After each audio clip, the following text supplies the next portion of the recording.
I just got back from Hong Kong, so I wanted to show you some of like the beauty and self-care bits that I picked up. Long Feng does loads of like beauty bits, including like makeup, skincare, perfume, all at discounted prices, as well as the pharmacy section and even a snack section. So that's where I did the most of my shopping. But while you're in there, I would definitely recommend checking on your phone to do a price check, just to make sure you actually are getting a good deal. So the first thing I picked up was the Laneige water sleeping mask, and I only paid £8 for this, whereas in the UK it's way more expensive than that. So I'm really excited to try this. And then they actually have a wall of like miniatures, like really miniatures, and they actually had a La Mer, this is the eye concentrate, and it was like £8.80. And I know it's a bit of a silly thing to pick up, but I just was like, when am I ever going to get La Mer for that cheap? And if you do the calculations based on like what the full size of this costs in John Lewis for the same amount, I paid £8.80 for this, and I think if you did the conversion it would be like £30 for this size. So yeah, it's just a little bit of fun. Just want to give it a try and see what it is like, and whether it really is worth the price point. I don't think I'll ever repurchase it, but just a bit of fun. And then they have a lot of Japanese brands in there. So the next thing I picked up was this Fweki moisturizer in the world's cutest like little jar. So they're actually a stationery brand, I believe, and like their main product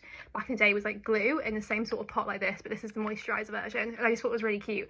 And my plan is to actually take it into work and have it on my desk as like a little trinket, but also as a moisturizer when I'm feeling a bit dry. And this was £2.60. So yeah, excited to open him up and give him a try. So I go to Hong Kong every year, and I'm actually a pretty good plane sleeper, and I think one of the main reasons is that I use these. So these are just like, they're like heated eye masks, they're disposable and they're scented, and I just really love wearing them on the plane to help me go to sleep.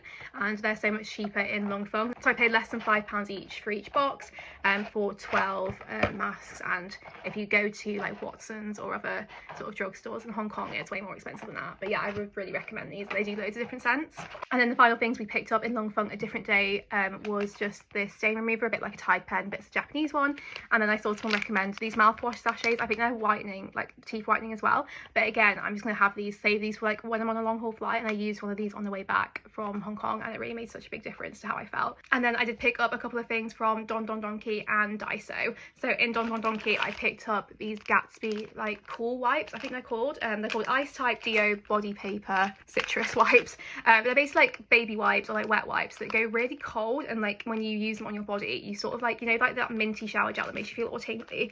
That's what these do. And I knew that coming back from Hong Kong we were going straight into the heat wave in London, so I thought these would be a great thing to have. And I've already used them a couple of times, and they do generally make you feel really tingly and cold. So if you're in Hong Kong, I would definitely pick some of these up. They have loads of different scents and different types in Don Don Donki, and I think they're a big thing in Japan. So yeah, we've picked up those. And then in Daiso, on a similar theme, I actually picked up these cooling gel sheets that like, they're basically like gel stickers that you can stick on yourself. You can keep them in the fridge, and they go pretty cold. I used one once when we were in Hong Kong, and yeah, it did keep me a bit cooler. And another like kind of gimmicky item that I picked up in Daiso just to try it was, I think this is like a glasses cleaner pen. I don't really know what it says on it, but I thought I'd give it a try because it looked